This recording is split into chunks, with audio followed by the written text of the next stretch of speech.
ಇದೇನ್ಕಿದು ಕೊನೆ ಸಿಟಕ್ಕೆ ಏನ್ಕಿದು ಹಂಗ ಅನ್ಕೊಳಕ್ಕ ಅದಕ್ಕೆ ಇಟ್ಕೊಂಡಿರೋದು ತಾನೇನೆ ಇಲ್ಲ ಹಾಕು ಅಂತ ಹಾಕಿಸ್ಕೊಂಡು ನಿಂತಿರೋದು ಬೆಳಗ್ಗೆಯಿಂದ. ಅಮ್ಮ ಹೇಗಿದ್ರು ಆಟ ಆಡಿಸಿದ್ರಲ್ಲ ಅಂತ ನಾನು ಕೂಡ ಅಡುಗೆ ಮಾಡೋಣ ಅಂತ ಹೊರಟೆ. ಅನ್ನ ಸಾಂಬಾರೆಲ್ಲ ಮಾಡಿದೆ ಆಲ್ರೆಡಿ, ಇನ್ನೇನಿರೋ ವಡೆ ಮಾಡಬೇಕಿತ್ತು. ಆ ಕಾರಣಕ್ಕೆ ನಾನಿಲ್ಲಿ ವಡೆಗೆ ಏನೇನು ಬೇಕು ಅದೆಲ್ಲ ಹದ ಮಾಡಿಕೊಂಡೆ. ಈರುಳ್ಳಿ, ಕರ್ಬೇವಿನ ಸೊಪ್ಪು, ಕೊತ್ತಂಬರಿ, ಒಂದು 4 ಮೆಣಸಿನ್ಕಾಯಿ, ಹಾಗೆಯೇ ನನ್ನ ಹತ್ರ ಸಬ್ಸಿಗೆ ಸೊಪ್ಪು ಇರಲಿಲ್ಲ. ಆ ಕಾರಣಕ್ಕೆ ನಾನಿಲ್ಲಿ ಅಮ್ಮ ತಂದಿದ್ದು ನುಗ್ಗೆ ಸೊಪ್ಪು ಹಾಗೆಯೇ ಮೆಂತ್ಯ ಸೊಪ್ಪು ಇತ್ತು ಸ್ವಲ್ಪ, ಅದನ್ನು ಹಾಕ್ಕೊಂಡೆ. ಹಾಗೆಯೇ ಮಸಾಲೆಗೆ ಜೀರಿಗೆ, ಒಂದು 3 ಮೆಣಸಿನ್ಕಾಯಿ, ಸ್ವಲ್ಪ ಶುಂಠಿ, ಹಾಗೆಯೇ ಒಂದು 4 ಬೆಳ್ಳುಳ್ಳಿ ಹಾಕ್ಕೊಂಡು, ಹಾಗೆ ಚಕ್ಕೆ ಹಾಕ್ಕೊಂಡು ಸ್ವಲ್ಪ ನಾನು ಇಲ್ಲಿ ಏನದು ಕಡಲೆ ಬೀಜನೂ ಹಾಕ್ಕೊಂಡೆ. ತುಂಬಾ ಟೇಸ್ಟಿಯಾಗಿ ಆಗುತ್ತೆ ಅನ್ನೋ ಕಾರಣಕ್ಕೆ ಇಲ್ಲಿ ಈರುಳ್ಳಿ ತುಂಬ ಸಣ್ಣಕ್ಕೆ ಕಟ್ ಮಾಡ್ಕೋಬೇಕಿತ್ತು. ಇಲ್ಲಿ ಕಟ್ ಮಾಡೋದಕ್ಕೆ ಲೇಟ್ ಆಗುತ್ತೆ ಅನ್ನೋ ಕಾರಣಕ್ಕೆ ನಾನು ಇಲ್ಲಿ ದಪ್ಪದಾಗಿ ಕಟ್ ಮಾಡಿಕೊಂಡು, ಹಾಗೆಯೇ ಕರ್ಬೇವಿನ ಸೊಪ್ಪನ್ನು ಕೂಡ ಅದಕ್ಕೆ ಹಾಕ್ಕೊಂಡೆ. ಯಾಕಂದರೆ ತುಂಬ ಸಣ್ಣಕ್ಕೆ ಅದನ್ನು ಕೂಡ ಕಟ್ ಮಾಡ್ಕೋಬೇಕಿತ್ತು. ಆ ಕಾರಣಕ್ಕೆ ಕಟ್ಟರ್ ಇದ್ದ ಕಾರಣ ಅದರಲ್ಲೇ ಕಟ್ ಮಾಡ್ಕೊಳ್ಳೋಣ ಅಂದ್ಬಿಟ್ಟು ನಾನು ಎಲ್ಲನೂ ಒಟ್ಟಿಗೆ ಹಾಕ್ಬಿಟ್ಟು ಒಂದು 5-6 ಸಲ ಇದು ಮಾಡಿದೆ. ಅಷ್ಟೊತ್ತಿಗೆ ಹಿಂಗಾಗಿತ್ತು. ಬಟ್ ಅದ್ರ ತರಿಯಾಗ ಇನ್ನೂ ಸಣ್ಣಕ್ಕೆ ಬೇಕಿತ್ತಲ್ಲ ಅಂದ್ಬಿಟ್ಟು ಸ್ವಲ್ಪ ಕುಲುಕ್ತೆ. ಮೇಲ್ಗಡೆ ಎಲ್ಲ ದಪ್ಪಕ್ಕೆ ಪೀಸ ಇದರಿಂದ ಹಿಂಗೆ ಕುಲುಕ್ದಾಗ ಕೆಳಗಡೆ ಹೋಗುತ್ತೆ ಅನ್ನೋ ಕಾರಣಕ್ಕೆ ನಾನು ಸ್ವಲ್ಪ ಕುಲುಕ್ಬಿಟ್ಟು ಆಮೇಲೆ ನೀಟಾಗಿ ಕಟ್ಟರಲ್ಲಿ ಎಳೆದೆ ಈ ಥರ. ಆಗ ತುಂಬಾ ಸಣ್ಣಕ್ಕೆ ಬಂದಿತ್ತು. ನಮ್ಮ ಕೈಲಿ ಆ ಥರ ಹಚ್ಚೋದಕ್ಕೆ ಆಗಲ್ಲ, ಅಷ್ಟು ಸಣ್ಣಕ್ಕೆ ಬಂದಿತ್ತು. ನನಗಂತೂ ನೋಡಿ ಖುಷಿ ಆಗೋಯಿತು. ಇದೇ ಥರ ಮಾಡ್ಕೊಳ್ಳೋಣ ನೆಕ್ಸ್ಟ್ ಟೈಮಿಂದ, ತುಂಬ ಈಸಿ ಇದೆಯಲ್ಲ ಅಂತ ಅಂದ್ಕೊಂಡೆ ನಾನು. ಮತ್ತು ಈ ಥರ ಅದನ್ನೆಲ್ಲ ತುಂಬ ಸಣ್ಣಕ್ಕಾಗಿತ್ತಲ್ಲ ಅಂದ್ಬಿಟ್ಟು ಅದನ್ನೆಲ್ಲನೂ ಒಂದು ಬಾಣಲಿಗೆ ಅದನ್ನು ಎಲ್ಲ ಹಾಕ್ಕೊಂಡೆ.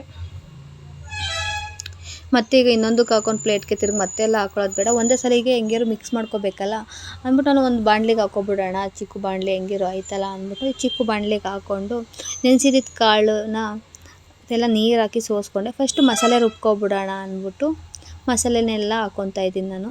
ಅದ್ರ ಜೊತೆಗೆ ಸ್ವಲ್ಪ ಈಗಲೇ ಉಪ್ಪನ್ನು ಕೂಡ ಆ್ಯಡ್ ಮಾಡ್ಕೊತೀನಿ ನಾನಿಲ್ಲಿ. ಯಾಕಂದರೆ ಆಮೇಲೆ ಹಾಕ್ಕೊಂಡು ಇದು ಮಾಡ್ಕೊಳ್ಳೋದ್ಕಿಂತ ಮಸಾಲೆಯಲ್ಲಿ ಹಾಕ್ಕೊಂಡ್ರೆ ಕಾಳು ಜೊತೆ ಎಲ್ಲ ಈಗ ಮಸಾಲೆನ ಈ ಥರ ತರಿಯಾಗಿ ರುಬ್ಕೊಂಡು ಈಗ ಕಾಳನ್ನು ಅದಕ್ಕೆ ಚೆನ್ನಾಗಿ ನೆನೆಸಿರೋ ಕಾಳನ್ನು ಕೂಡ ಹಾಕ್ಕೊತಾ ಇದ್ದೀನಿ ನಾನಿಲ್ಲಿ.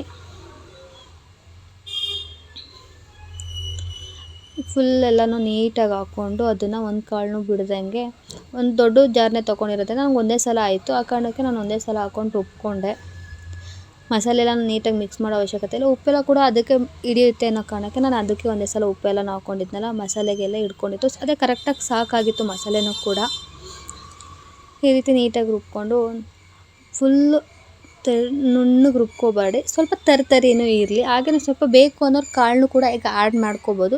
ಇನ್ನು ನೆನೆಸಿರೋ ಕಾಳನ್ನೇ ಸ್ವಲ್ಪ ಎತ್ತಿಟ್ಕೊಂಡು, ಬಟ್ ನಂಗೆ ಅಷ್ಟೆಲ್ಲ ಇಷ್ಟ ಆಗೋಲ್ಲ. ನಂಗೆ ಈ ಥರ ಪೂರ್ತಿಯಾಗಿ ನುಣ್ಣಗಿರಬೇಕು, ತರಿಯಾಗೇ ಆ ಥರ ಇದ್ರೇ ಇಷ್ಟ. ಆ ಕಾರಣಕ್ಕೆ ನಾನು ಅದೇ ಥರ ರುಬ್ಕೊಂಡು ನೀಟಾಗಿ ಎಲ್ಲನೂ ಎತ್ಕೊಂಡೆ.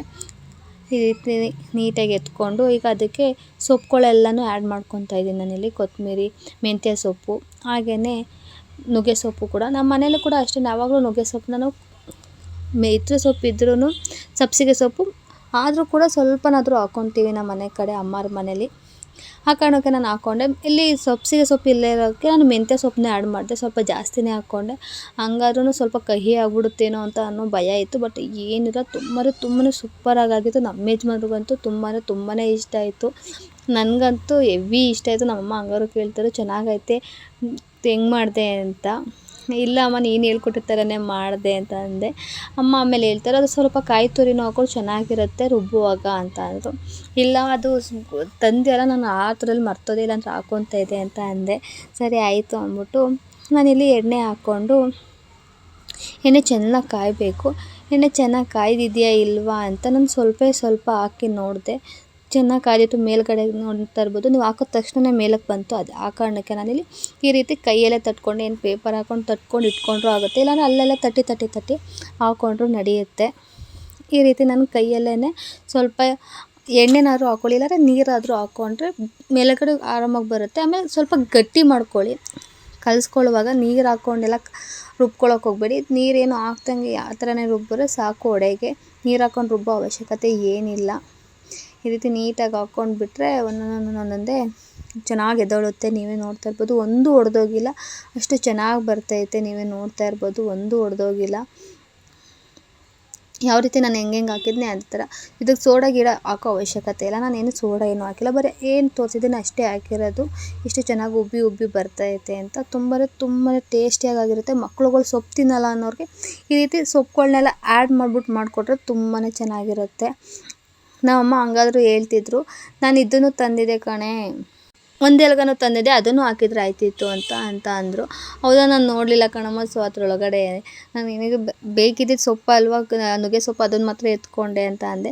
ಅಮ್ಮ ಸರಿ ಆಯಿತು ಹೋಗ್ಲಿ ಬಿಡು, ಚೆನ್ನಾಗೈತೆ, ನೆಕ್ಸ್ಟ್ ಟೈಮ್ ಮಾಡಿದಾಗ ಅದನ್ನು ಹಾಕ್ಕೊಂಡು ಮಾಡು, ಅವಳು ಕೊಡು, ಅದು ಅಕಸ್ಮಾತ್ ಏನಾರು ತಿಂದೆ ಹೋದರೆ ಅಂತ ಅಂದರು. ಸರಿ ಆಯಿತು ಅಂತ ಹೇಳ್ಬಿಟ್ಟು ನಾನು ಟೇಸ್ಟ್ ನೋಡಿದೆ. ತುಂಬ ಅಂದರೆ ತುಂಬ ರುಚಿಯಾಗಿತ್ತು. ಒಂದು ಸಲ ಆದರೂ ಟ್ರೈ ಮಾಡಿ ಈ ರೀತಿ. ತುಂಬಾ ಚೆನ್ನಾಗಿರುತ್ತೆ, ಸೂಪರಾಗಿರುತ್ತೆ. ಅವಾಗವಾಗ ಟೀ ಕಾಫಿಗಂತೂ ಇನ್ನೂ ಕಾಂಬಿನೇಷನ್ ಸೂಪರಾಗಿರುತ್ತೆ. ಟೀ ಕಾಫಿ ಜೊತೆ ಅಂತೂ ನನಗಂತೂ ಸಖತ್ ಇಷ್ಟ ಆಯಿತು. ನಾನಂತೂ ಇನ್ಮೇಲೆ ಅದೇ ಥರನೇ ಮಾಡ್ಕೊತೀನಿ. ಸಬ್ಸಿಗೆ ಸೊಪ್ಪು ಹಾಕೋದೇ ಇಲ್ಲ, ಏನಿಲ್ಲ ಮೆಂತ್ಯ ಸೊಪ್ಪಲ್ಲೇ ಮಾಡ್ಕೊತೀನಿ ಅಂತ ಡಿಸೈಡ್ ಮಾಡ್ಕೊಬಿಟ್ಟೆ. ಅಷ್ಟು ಚೆನ್ನಾಗಿತ್ತು, ಅಷ್ಟು ರುಚಿಯಾಗಿತ್ತು. ನನ್ನ ಮಗಳಿಗೂ ಅಷ್ಟೇ, 1-2 ತಿಂದ್ಲು ಅವಳು. ನಮ್ಮ ಯಜಮಾನ್ರು ಹೇಳ್ತಾಯಿದ್ರು, ಅದಕ್ಕೆ ನೀನು ಏನು ಬೇಕಾದ್ರೂ ಆ್ಯಡ್ ಮಾಡ್ಕೊಬೋದು, ಬೇಕಾದ್ರೆ ತರಕಾರಿನೂ ಬೇಕಾದ್ರೆ ಆ್ಯಡ್ ಮಾಡ್ಕೊಬೋದು, ಅಷ್ಟು ರುಚಿಯಾಗಿರುತ್ತೆ. ನಾನು ಅವಾಗವಾಗ ತರಕಾರಿನೂ ಕೂಡ ಹಾಕಿ ಮಾಡ್ಕೊತಾ ಇರ್ತೀನಿ. ತುಂಬ ಚೆನ್ನಾಗಿತ್ತು. ಒಂದು ಸಲ ಆದರೂ ಟ್ರೈ ಮಾಡಿ. ಆಮೇಲೆ ಅಮ್ಮನೂ ಕೂಡ ಊಟ ಎಲ್ಲ ಮಾಡಿಕೊಂಡು ಅವರು ಕೂಡ ಹೊರಟರು. ಹಂಗೆ ನಮ್ಮ ರವಿ ಭಾವನೂ ಕೂಡ ಊರಿಗೆ ಹೊರಟರು.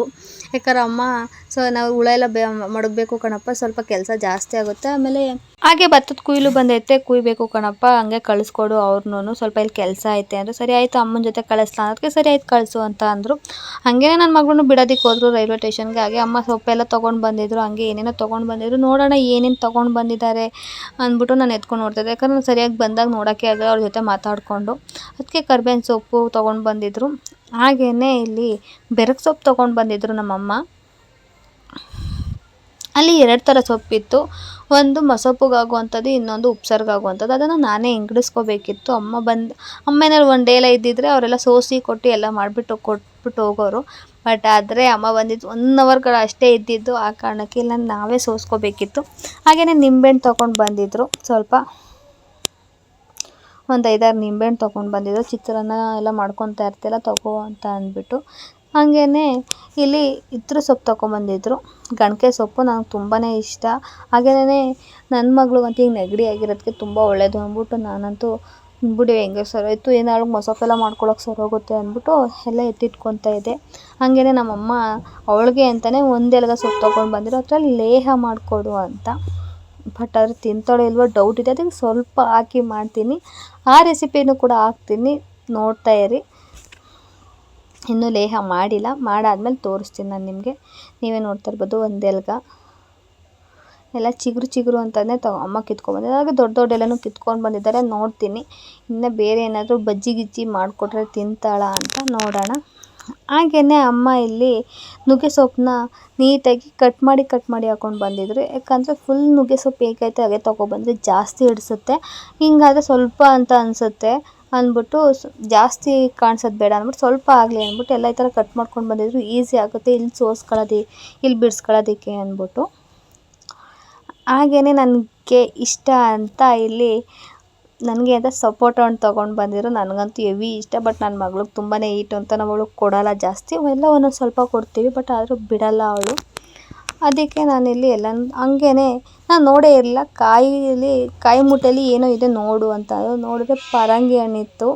ಒಂದು ಪರಂಗಿ ಹಣ್ಣು ಪರಂಗಿ ಕಾಯಿ ಆದರೆ ನಾವು ಗೊಜ್ಜು ಸಾಂಬಾರಿಗೆಲ್ಲ ಯೂಸ್ ಮಾಡ್ತೀವಿ. ಆ ಕಾರಣಕ್ಕಮ್ಮ ನೀವು ಹೆಂಗಿರು ಗೊಜ್ಜು ಇಷ್ಟ ಅಲ್ಲ ಅದ್ರದ್ದು ಮಾಡ್ಕೊಬಿಡು ಅಂದ್ಬಿಟ್ಟು ತಂದಿದ್ರು. ಹಂಗೆ ಎಳ್ನೀರು ತೊಗೊಂಡು ಬಂದಿದ್ರು, ನನಗೆ ಇಷ್ಟ ಅಂದ್ಬಿಟ್ಟು ನಮಗೆ ಒಂದು 5-6 ಎಳ್ನೀರು ತೊಗೊಂಡು ಬಂದಿದ್ರು. ಹಂಗೇ ಒಂದು ಮೂಟೆ ಕಾಯಿ ತೊಗೊಂಡು ಬಂದಿದ್ರು, ಅಂದರೆ 1 ಮೂಟೆ ಅಲ್ಲ 2 ಮೂಟೆ. ಅಲ್ಲಿ ಅಜ್ಜಿ ಮನೆಯಿಂದ ಸ್ವಲ್ಪ, ಹಾಗೆ ನಮ್ಮ ಮನೆಯಿಂದ ಸ್ವಲ್ಪ ಸೇರಿಸಿ ತೊಗೊಂಡು ಬಂದಿದ್ರು. ಹಾಗೇ ನಾನು ಅದೆಲ್ಲ ಇಟ್ಬಿಟ್ಟು ನನ್ನ ಮಗಳಿಗೆ ಏನು ಮಾಡ್ತಿದ್ದಾಳೆ ನೋಡೋಣ ಅಂತ ಹೋದರೆ ಅವಳಂತೂ ಆಟ ಆಡ್ತಿದ್ಲು. ಈ ಥರ ನನ್ನ ಯಜಮಾನ್ರು ತೊಗೊಂಡೋಗಿ ಒಂದು ಡಬ್ಬಕ್ಕೆ ಕುಣಿಸ್ಬಿಟ್ಟಿದ್ರು. ಯಾಕಂದರೆ ಬೇಳೆ ಸ್ವಲ್ಪ ಇತ್ತು, ಕಡಲೆಬೇಳೆ, ಆ ಕಾರಣಕ್ಕೆ ಅವಳನ್ನ ಅಲ್ಲೇ ಕುಣಿಸ್ಬಿಟ್ಟಿದ್ರು. ಇದೇನು ಮನೆ ಹಿಂಗೆ ಕುಣಿಸ್ಬಿಟ್ಟಿದ್ದೀರ ಅದಕ್ಕೆ ಅವಳು ಆಟ ಆಡ್ತಿದ್ದಾಳೆ. ನೀನು ಅವಳ ಬಗ್ಗೆ ತಲೆನೇ ಕೆಡಿಸ್ಕೊಬೇಡ, ಹೋಗು, ನಿಂಗೆ ಏನಾರು ಕೆಲಸ ಇದ್ದರೆ ಬೇಗ ಮಾಡ್ಕೊಬ, ಆಮೇಲೆ ನಮ್ಗೆ ಕೆಲಸ ಐತೆ ವ್ಯಾಪಾರ ಮಾಡಬೇಕು ಅಂತ ಅಂದರು. ಸರಿ ಆಯ್ತು ಇರಿ, ಹಂಗೆ ಸೊಪ್ಪೆಲ್ಲ ಸೋಸ್ಬಿಟ್ಟು ಇಟ್ಕೊಬಿಡ್ತೀನಿ ಫ್ರಿಜ್ಗೆ ಅಂತ ಅಂದೆ. ಸರಿ ಆಯಿತು ಹಂಗಾರೆ ಬೇಗ ಹೋಗಿ ಮಾಡ್ಕೊಂಡು ಬಾ ಅಂತ ಅಂದರು. ಹಂಗಾಗಿ ಅವಳಂತೂ ತುಂಬ ಚೆನ್ನಾಗಿ ಆಟ ಆಡ್ತಿಲ್ಲ. ಆ ಕಾರಣಕ್ಕೆ ನಾನಿಲ್ಲಿ ಬಂದು ಸೊಪ್ಪೆಲ್ಲ ಸೋಸ್ಕೊಳ್ಳೋಣ ಅಂತ ಸೋಸ್ಕೊತಾ ಇದ್ದೆ. ಬಟ್ ಆದರೆ ಅಲ್ಲಿ ನೋಡಿದ್ರೆ ನಮ್ಮಮ್ಮ ಅಲ್ಲೂ ಕೂಡ ಸೊ ಇದು ತೊಗೊಬಂದಿತ್ತು ಬದನೆಕಾಯಿ ಎಲ್ಲನೂ ನೀವೇ ನೋಡ್ತಾ ಇರ್ಬೋದು. ಬದನೆಕಾಯಿ ಎಲ್ಲ ತೊಗೊಂಡು ಬಂದು ಇಟ್ಟಿದ್ರು. ನಾನದು ತುಂಬಾ ಖುಷಿಯಾಗೋಯ್ತು ನನಗಂತೂ. ಬದನೆಕಾಯಿನೂ ಕೂಡ ನಾನು ನೋಡೇ ಇಲ್ವಲ್ಲ ಬದನೆಕಾಯಿನೂ ಕೂಡ ಹಾಕಿದ್ದಾರೆ ಅಂತ. ಯಾಕಂದರೆ ನಮಗೆ ಮಸೊಪ್ಪಿಗೆ ನಮ್ಮ ಯಜಮಾನ್ರಿಗೆ ಬದನೆಕಾಯಿ ಆಲೂಗೆಡ್ಡೆ ಹಾಕೋರು ತುಂಬ ಇಷ್ಟ. ಆ ರೆಸಿಪಿ ಕೂಡ ಇದರಲ್ಲಿದೆ, ಹೋಗಿ ನೋಡಿ. ನಮ್ಮದು ಕ್ಯಾಪ್ಷನಲ್ಲಿದೆ. ತುಂಬ ಚೆನ್ನಾಗಿದೆ, ಹೋಗಿ ನೋಡಿ ಒಂದು ಸಲನಾದ್ರೂ ಬರಲ್ಲ ಅನ್ನೋರು.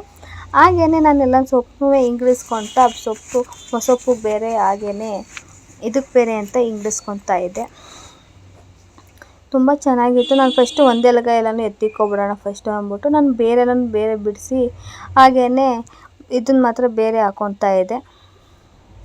ಸೊ ಬೇರೆ ಮುಂದುಗಡೆ ಎಲೆನೇ ಬೇರೆ ಎತ್ತಿಟ್ಕೊತಾ ಇದ್ದೆ. ನಾರೆಲ್ಲ ಬೇಡ ಎನ್ನುವುದು ಏನಕ್ಕೆ ಅಂದ್ಬಿಟ್ಟು ಎಲ್ಲ ಇದು ಮಾಡಿಕೊಂಡು ಅವೆಲ್ಲನೂ ಎತ್ತಿಟ್ಕೊಂಡೆ. ಅಮ್ಮ ಅಂತೂ ಸೊಪ್ಪನ್ನು ತೊಗೊಂಬಂದಿದ್ದಂತೂ ತುಂಬಾ ಚೆನ್ನಾಗಿತ್ತು. ಅದರಲ್ಲಿ ಒಂದು ಸೊಪ್ಪಲ್ಲಿ ಬರೀ ಹೂವು ಜಾಸ್ತಿ ಇತ್ತು ಅಂದ್ಬಿಟ್ಟು ಅದನ್ನೆಲ್ಲ ಕಿತ್ತಿ ಆಚೆಗೆ ಹಾಕ್ತಾಯಿದ್ದೆ. ಹಾಗೆ ನಮ್ಮ ಯಜಮಾನರು ಏನು ಮಾಡ್ತಿದ್ದಾಳೆ ಅಂದರೆ, ಅಯ್ಯೋ ಅವಳು ಬಿಡವ ಏನೋ ಆಟ ಆಡ್ತಿದ್ದಾಳೆ ಕಣ, ಅವಳು ತಲೆನೇ ಕೆಡಿಸ್ಕೊಬೇಡ ನೀವು ಅವಳ ಬಗ್ಗೆ ಅಂತ ಹೇಳ್ತಾನೆ ಇದ್ದರು. ಸರಿ ಆಯಿತು ಅಂದ್ಬಿಟ್ಟು ಅಮ್ಮ ಹಂಗಾರು ಅದನ್ನೇ ಅಂತಿದ್ರು, ಇಷ್ಟೊಂದು ಸೊಪ್ಪು ತೊಗೊಬಂದಿರ, ಇಷ್ಟು ಸೊಪ್ಪು ನಾವು ಖಾಲಿ ಮಾಡೋದು ಯಾವಾಗ ಅಂತ ಹೇಳ್ತಿದ್ರು. ಏನು ಮಾಡೋದು ಒಂದೊಂದೇ ಮಾಡ್ಕೋಬೇಕು. ಈಗ ಮೊಸೊಪ್ಪು ಮಾಡಿ ಒಂದಿನ ಉಪ್ಸಾರು, ಒಂದಿನ ಸಾಂಬಾರು ಈ ಥರ ಮಾಡ್ಕೋಬೇಕು. ಬಸ್ಸಾರು ಒಂದಿನ ಈ ಥರ ಮಾಡ್ಕೊಳ್ಳೋಣ ಬಿಡು. ಈಗ ಹೆಂಗಿರೋ ತರಕಾರಿ ರೇಟ್ ಅಂತೂ ತುಂಬಾ ಜಾಸ್ತಿ ಇದೆ. ಗಗನ ಏರಿಬಿಟ್ಟಿದೆ ಅಂತಲೇ ಹೇಳ್ಬೋದು ತರಕಾರಿ ರೇಟು. ಕಣಕ್ಕೆ ಸೊಪ್ಪಲ್ಲಿ ಹೆಂಗಿರೋ ಕಾಳ ಕಳೆಯೋಣ, ಹೆಂಗಿರೋ ಅಮ್ಮ ಊರಿಂದ ತಂದಿದ್ದಾರಲ್ಲ ಅಂತ ಅಂದ್ಕೊಂಡು ಸೋಸ್ಕೊತಾ ಇದ್ದೆ ನಾನು. ಆಯಿತು ಬಿಡಮ್ಮ, ನೀನು ಏನು ಮಾಡಿದ್ರು ನಾನು ತಿಂತೀವಿ ನಾವಂತೂ. ಸೊಪ್ಪು ಸೋಸ್ಕೊತಾ ಇರಬೇಕಾದ್ರೆ ನನಗೆ ಅನಿಸಿದ್ದು ಒಂದೇ, ಅಮ್ಮದಿರಿಗೆ ನಾವು ಎಷ್ಟೇ ದೊಡ್ಡವರಾಗಿದ್ರೂ ಕೂಡ ನಾವು ಇನ್ನೂ ಮಕ್ಕಳೇನೆ. ನಮ್ಗೆ ಏನೇನು ಬೇಕು ಏನು ಬೇಡ, ನಮಗೆ ಏನು ಇಷ್ಟ ಆಗುತ್ತೆ ಅನ್ನೋದೆಲ್ಲ ಇಷ್ಟು ಚೆಂದಾಗಿ ಅರ್ಥ ಮಾಡ್ಕೊಂಡಿರ್ತಾರೆ. ನಾವು ಮನೆ ಬಿಟ್ಟು ಬಂದಿದ್ರು ಕೂಡ ಅವ್ರಿಗೆ ಎಷ್ಟು ಕೇರ್ ಮಾಡ್ತಾರೆ ಅನ್ನೋದು. ಬಟ್ ಯಾಕಂದರೆ ನಮ್ಮ ಅಮ್ಮನ ಹತ್ರ ತುಂಬಾ ಜಗಳ ಮಾಡೋನಿ. ನಾನು ಯಾವಾಗವಾಗ ಹೇಳೋನಿ, ನಿನಗೆ ನನ್ನ ಕಂಡ್ರೆ ಪ್ರೀತಿ ಇಲ್ಲ ಹಂಗೆ ಹಿಂಗೆ ಅಂತ. ಬಟ್ ಈಗ ಅರ್ಥ ಆಗ್ತೈತೆ ನಮ್ಮ ಅಮ್ಮಂಗೆ ನಾನು ಅಂದರೆ ತುಂಬಾ ಇಷ್ಟ ಅನ್ನೋದು.